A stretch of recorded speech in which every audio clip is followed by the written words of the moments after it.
Welcome to the Warriors Corner presentation for the Junior Reserve Officers Training Corps, the strategic proposition to our Army and our nation. Today's speaker will be Major General John Evans, Commanding General, U.S. Army Cadet Command, and Fort Knox. A friendly reminder for the question and answer session. Before proceeding with your questions, please wait for an assistant to bring you a microphone. At this time, let's welcome Major General Evans. Thanks, Sergeant Patton. Appreciate that.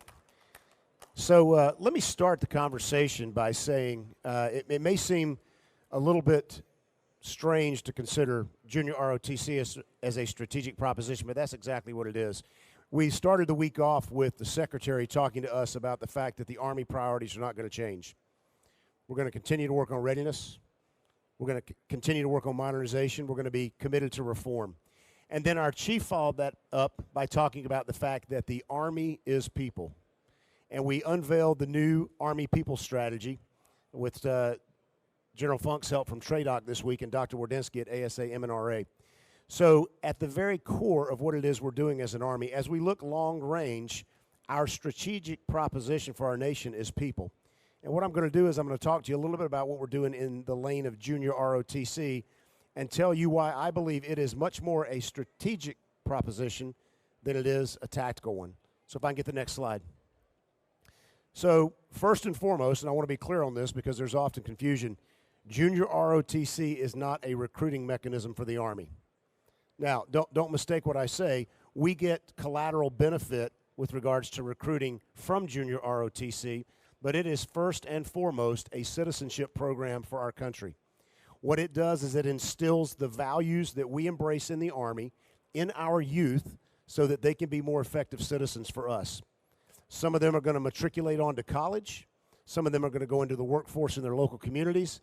And then some of them are going to enlist in the military, either in the Army or one of the other armed services. But it is a citizenship program first and foremost. Our job is to prepare them for success, to get them college and career ready for what they're going to be doing in their careers. We are going to teach them, and this is very important from a strategic standpoint, about what their role is for our country moving forward. We are planting the seeds with junior ROTC for an entire generation of citizens that will be leading after we are gone, that may or may not choose to serve in the service of their nation in uniform, but will be responsible nonetheless for the path that our nation takes, and that's important. And I want to highlight the fact that our program success is due to, yes, engaged school districts, superintendents, principals, guidance counselors, and teachers, but more than anything, our success is due to the instructor base that we have. An incredible group of young men and women who have retired from our Army honorably and are taking on this role to be trainers and leaders of our youth as we move forward. And I'll talk to you a little bit later on about how you can help those who have served honorably look into junior ROTC instruction as a career path. Next slide. This slide here reflects kind of what our seminal problem is in the Army with regards to bringing more diversity and balance across our force. As you take a look at the slide here, the light blue area indicates where we are undersubscribed for junior ROTC. And we've got a calculus that you can see there that we take the number of funded programs, divide it by the number of high schools across the nation, and multiply it by the number of schools in the state. And what we would like to see is a one-to-one balance there. As you can see in a lot of places, we're woefully underrepresented. You look at Oregon, we're at a 5-to-22 ratio. Whereas in the crooked smile of America, where we draw much of America's combat forces and much of the people, the men and women who enlist or serve in the military, we're doing very well. In Texas, better than 1-to-1. In North Carolina, 4-to-1. We've got a problem that we've got to get our mind wrapped around in that we've got to make sure that as we move out as an Army, we are representing our nation by pulling people from all walks of life. We know for a fact that only 4 in 1,000 people in our country serve. We know for a fact that only 5% of the people in our country know someone who serves, which always seems strange to us because we grow up in and around the military. We spend time around military installations, but really only 5% know somebody who serves in uniform. And then if you think about the fact that somewhere between 75 and 78% of those who serve in uniform have a member of their family in the first or second generation who served in uniform, you can see we've got a bit of a strategic problem. It's become a family business. And there's a lot to be admired in the fact that it's a family business, to be able to serve like your mother or your father did, but there's also a caution there that we are at risk of making our pool and population of potential candidates too small to serve our country. So I show you this slide only to give you an idea of where we are doing exceptionally well with junior programs and where we've got some areas for some help. If you take a look at the scale of what it is we do here, and I'm going to talk about scale again in a minute, it's almost 1,700 programs across the nation for the Army.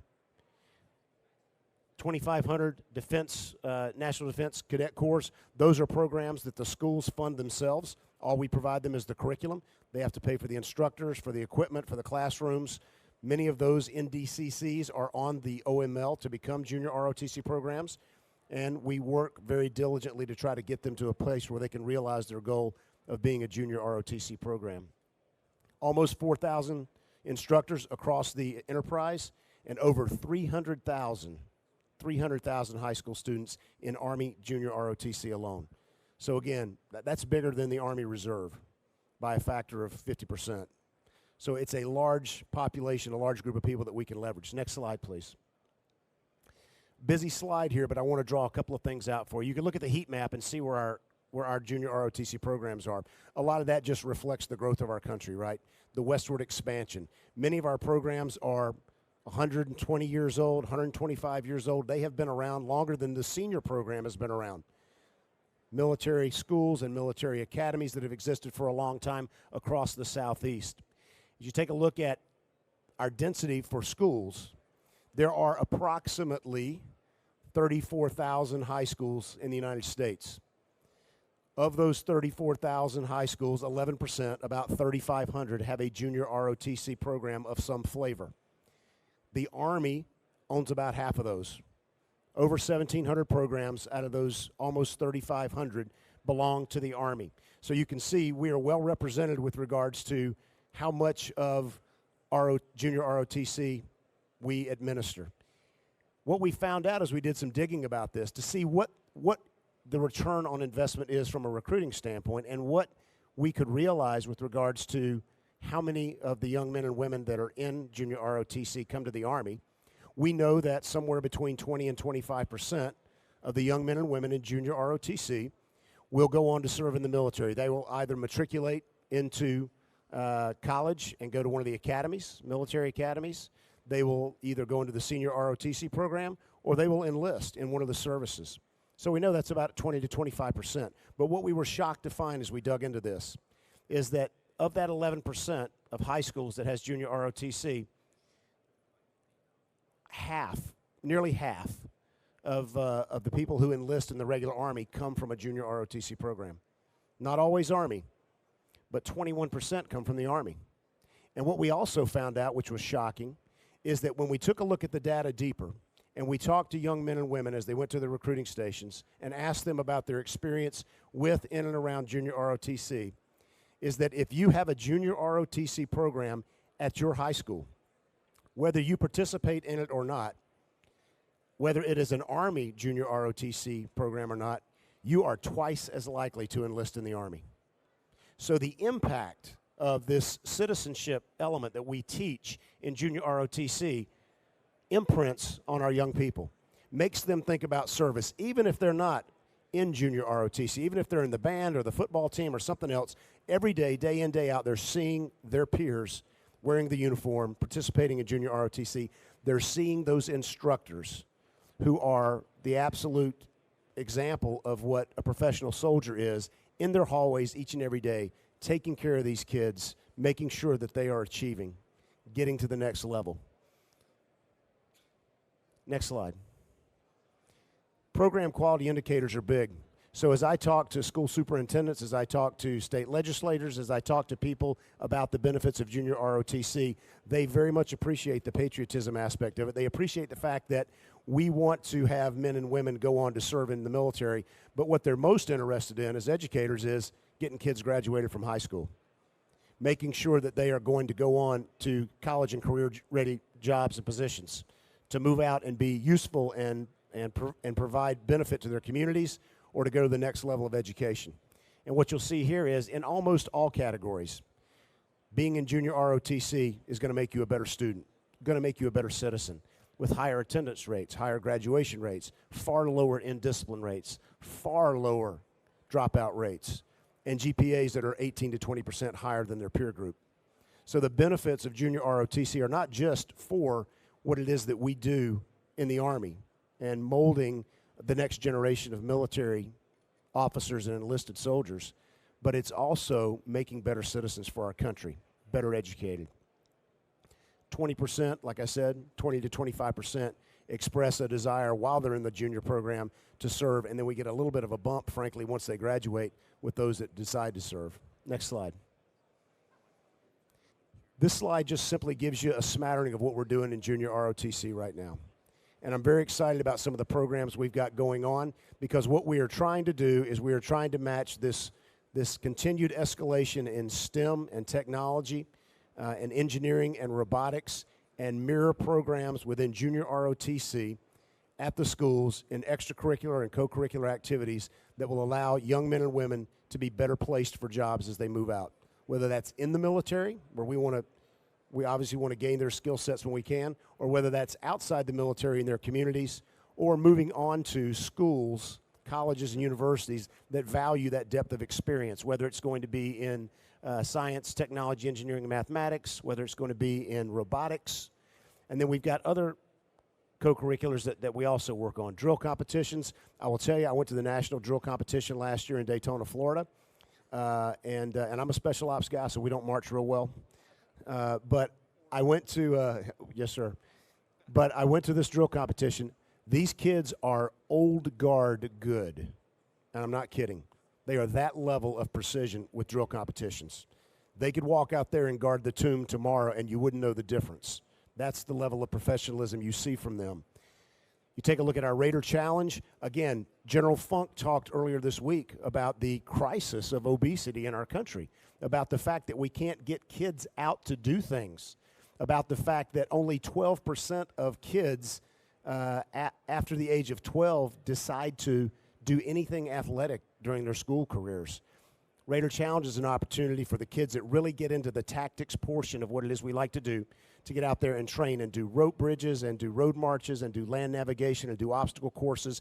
It gets them out there in that element of what we embrace in the warrior culture, and makes them fit and makes them want to be more engaged in doing those types of tasks. Our Junior ROTC Leadership and Academic Bowl, JLab, amazing competition. I went to the national finals for that this past year also at Catholic University right here in town. I was blown away. Of the 30 questions they asked these high school kids during that JLab final competition, and I've got 2 master's degrees. I did go to Appalachian State, so that's a caveat. I could answer maybe 3 questions. I mean, the level of their academic acuity was amazing. And we continue to do that and foster that as we move forward. Air rifle competitions always scares people when I start talking about junior ROTC kids with air rifles, right? Okay, they're non-lethal weapons. And what we're doing is we're taking them and teaching them discipline and skill sets that they can use later in life, that they can apply across a breadth of experiences. And so they get out there, they do marksmanship competitions, and again, some of these kids are really good. Some of them go on to get into rifle marksmanship at the collegiate level and become Olympic athletes down the road. So we're very proud of that program as well. And then finally, the Junior ROTC Cadet Leader Challenge, JCLC, takes them out and gives them an opportunity to do those things that we value in the military, to give them a taste of what it is we're doing, whether that's going out and doing drill and ceremony, or whether it's going out and doing field tasks, or learning those basic warrior craft and skills that they can apply later on if they have a desire to serve in ROTC. Next slide. We're continuing to work in the STEM and cyber areas, and you can see up here, I won't go down through all of these, but I will tell you that we've had great success partnering with Vex Robotics. 7th Brigade did a pilot. That's our Central Brigade in the Tennessee, Kentucky area and Ohio, and the kids took to it. It was amazing. And if you haven't seen what's going on in our high schools right now with regards to robotics competitions and cyber competitions, it's the wave of the future.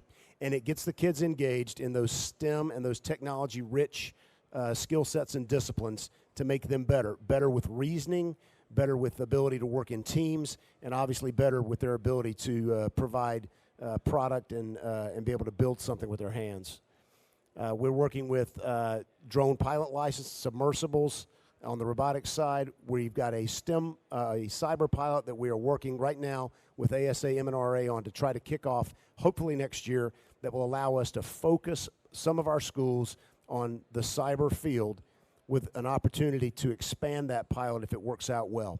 So a lot of very interesting things going on in that space. And as you can see, we're partnering with Homeland Security and other agencies, bringing kids in, giving them an opportunity for early internships so that they can build skill sets if they want to enter the workforce directly, or if they want to focus their field of study as they move off to college.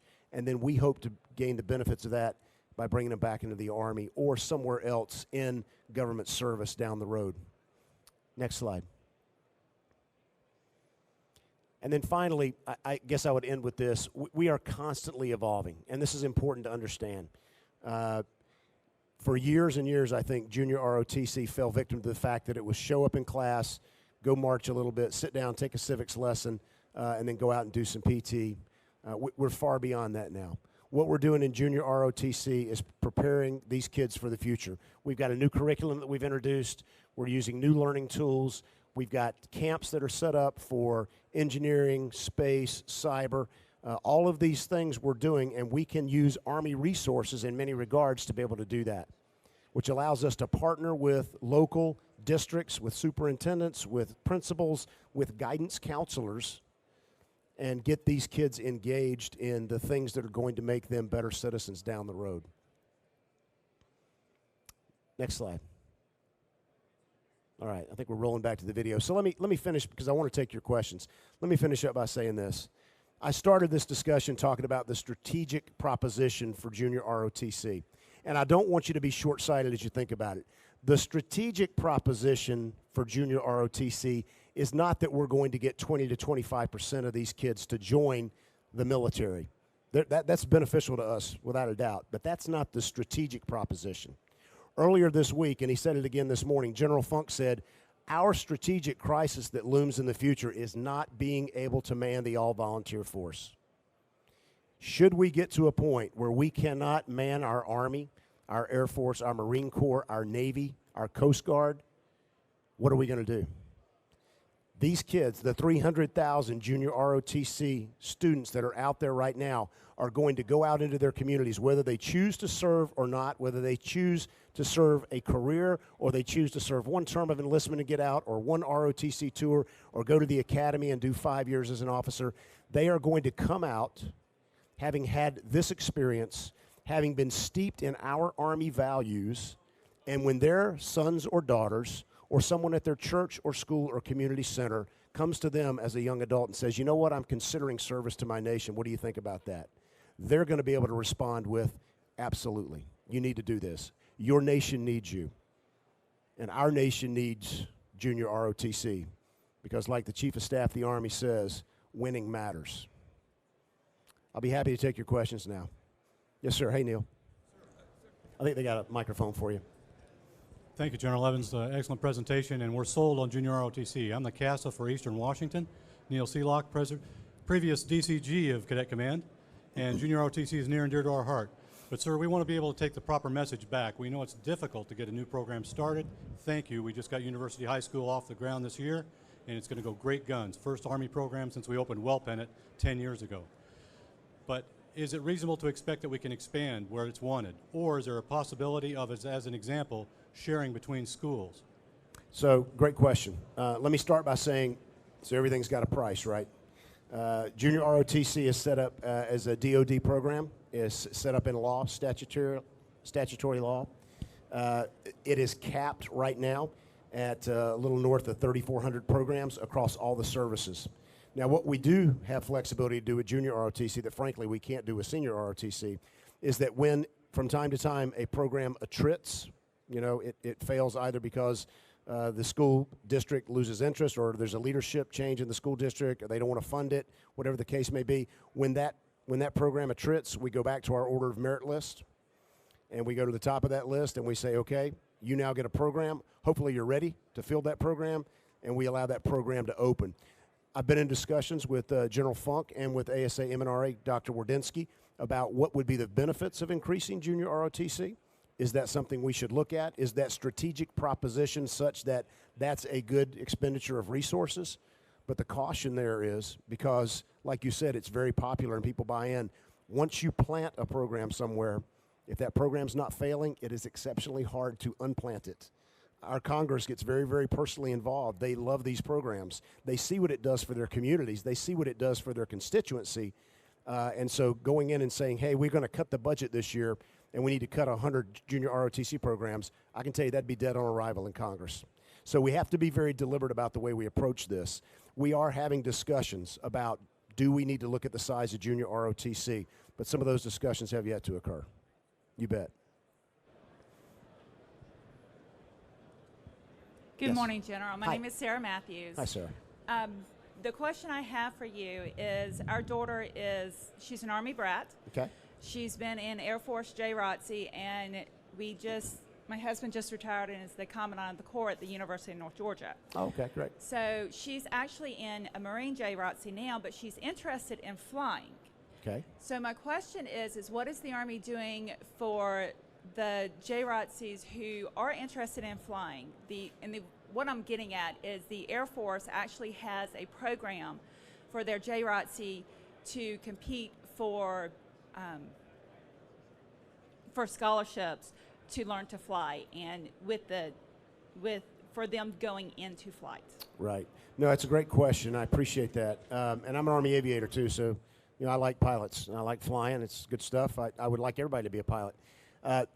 The core task of the Air Force is to fly. So they certainly have some opportunities and some programs that are oriented towards taking kids into the pilot, line of work. In the Army, we're much more broad than that. We're significantly larger, and it's very difficult for me to take our 18 branches and say we're going to give scholarships for these types of branches when we don't know how kids are going to fare when the time comes for them to take a look at their branching process. That program is probably associated with the academy and getting them to the academy. I don't know, but that sounds like what it is.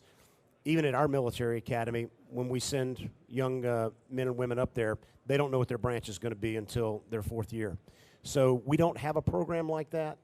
It would probably be cost prohibitive for us to do that in the Army, only because aviation is just a part of what we do. But certainly, if she has a desire to fly in the Army, she can move into senior ROTC in the Army, compete well. Aviation tends to be very popular, so it's a difficult branch to get. But if she's already building the attributes for that, as we're looking at talent management down the road, we're looking at ways to measure those attributes now so that we can say to her, hey, we've looked at you as a student, as a whole person, and you actually have aptitude to be a pilot. So we think you'd be a good match for aviation. So we'd like for you to be an Army aviator. So I think those types of things are on the horizon. There's opportunities there. Thanks for your question. So just a comment. I'm, Joe Schroeder. I've been an AUSA member for about 30 years, and I've been heavily involved in the JROTC and the ROTC program through AUSA for about the last 20 years. And my experience with the kids in the different schools that we're affiliated with is the peer pressure to do well in JROTC. These kids, some of the schools, as you know, they have drug problems or things like that. These kids will rat each other out in a heartbeat to stay in the program. If they find out that there's somebody doing drugs or something other that's immoral or whatever, they'll report them, and the kids will wind up getting into a lot of trouble for it. I've seen kids, you mentioned drill and ceremony before. Mm-hmm. As everybody knows, being in the military, drill and ceremony is all about teamwork. Everybody's heard the expression, of course, you make your military right, your military left, and all that stuff when somebody makes a mistake. But the kids, I've seen kids, one kid in particular that was going to drop out of high school, but he was really good at drill and ceremony. He was the leader on the team. And the other kids, with the peer pressure, convinced him to stay in and graduate. So on the grassroots level, down there at the schools, there's a lot of peer pressure, a lot of positive things going on just between the kids themselves. Sure. And it's very important. It's a very important aspect, I believe. No, I greatly appreciate that. And I have 2 preteens myself, so strangely enough, as a general, I have young kids.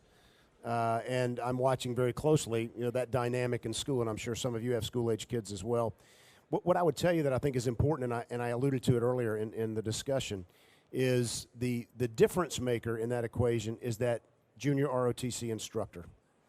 And what you find in most cases, not all, admittedly we've got some folks that we need to move along and we're working on that, but in most cases, they are the difference in the program because they come in, and particularly in areas that are underserved or underrepresented. You may have kids there that come from broken homes, single-parent homes, homelessness. We've got kids literally that are homeless in our junior programs. They come in and they walk in the door and the instructor looks at them and goes, I'm going to evaluate you as a man or a woman. You got to earn your place here. We're not going to give you anything. And the kids respond to that. They want that accountability. They want to be able to earn their place. And they do amazing work once that happens. And so I'm sure what you're talking about occurs out there because kids are kids and they're developing and forming and all kinds of things are going on with them physiologically and psychologically. But more importantly, I think what you find is our instructors build this spirit of teamwork by referring back to our Army values and telling a young person, hey, integrity is important. Your honor is important.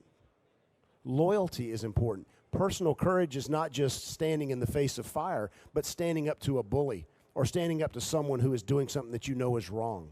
And I think we ground ourselves with those Army values, and our instructors embody that, and they teach that, and they project that, and it's really an amazing program. And our instructors, by the way, let me point out, they don't work necessarily for me.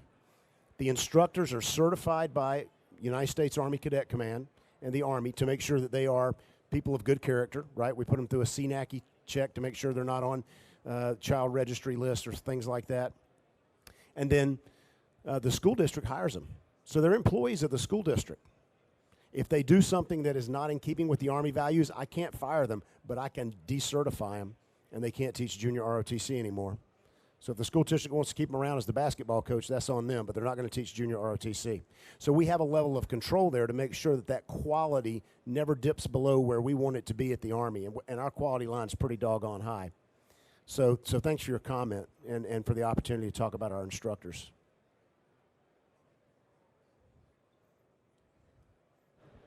Other questions? Oh, there we go. Hey, sir, it's Tom, Tom. Flippo from MNRA. I was going to ask you a question earlier about the other services, and you covered a lot of things with numbers. My question is, based on where we're going with STEM and cyber and some other things, what else did we learn besides numbers when we look at the other services, from how they select instructors, new initiatives, other things that we could learn from them that would continue to help this effort? Yes, that's a great question, Tom. He asked about, what have we learned from the other services and their junior ROTC programs. In a lot of schools, we've got several different programs. We've got folks that are operating that are doing, you've got Air Force and Army there represented. That's rare, but it happens. And we always try to partner with our DoD partners, right? We want to learn best practices. We are far and away the biggest kid on the block, and we bring a lot of, I think, power and initiative to that. What you'll find is, I think, because soldiers being what soldiers are, we're the best rounded warriors, frankly, in the Joint Force. That'll probably offend some people, but it's true. They can do the basic blocking and tackling of what it is we do as a soldier. And so our instructors are kind of oriented that way to teach that basic blocking and tackling. The Air Force has a program called Cyber Patriot. We have jumped onto that program and are expanding that program. And again, that was kind of an initiative by the Air Force to kind of take folks down the cyber road. Now, ASA MNRA is interested in us doing something similar, but maybe at the next level, and we're looking into doing that right now. But we're always looking at our Air Force and Navy and Marine brethren to see what they're doing. And when you go to these national competitions, drill competitions, JLab, things like that, they're equally represented, the services are. So the kids are not just learning about Army values and traditions and culture. They get exposed to the Marine Corps and the Navy and the Air Force traditions and culture. And I think that's pretty powerful as well, because a lot of kids that are in Army junior ROTC will choose to serve in one of the other services. And and that's okay. That's okay. Thanks, Tom.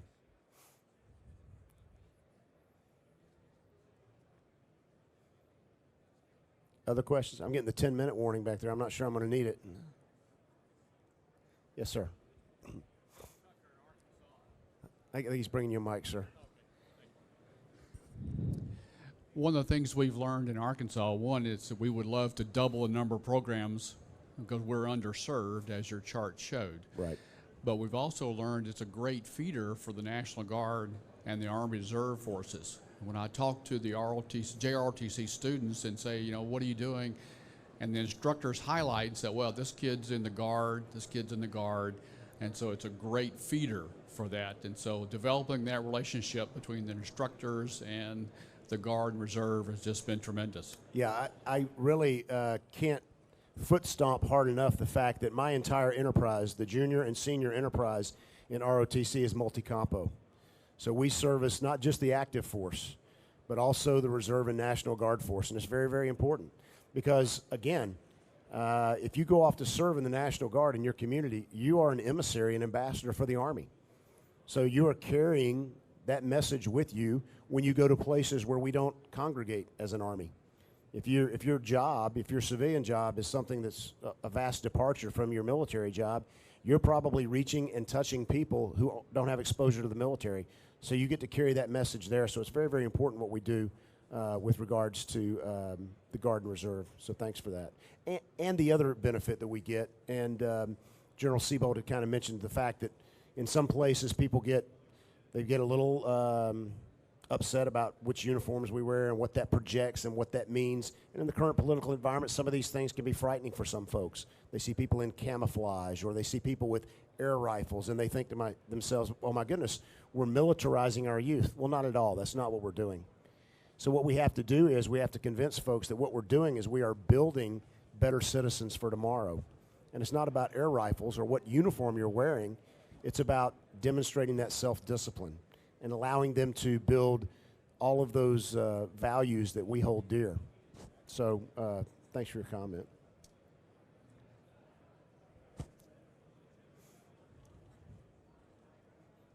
Anything else? Anything from the folks out there? The drive-by crowd?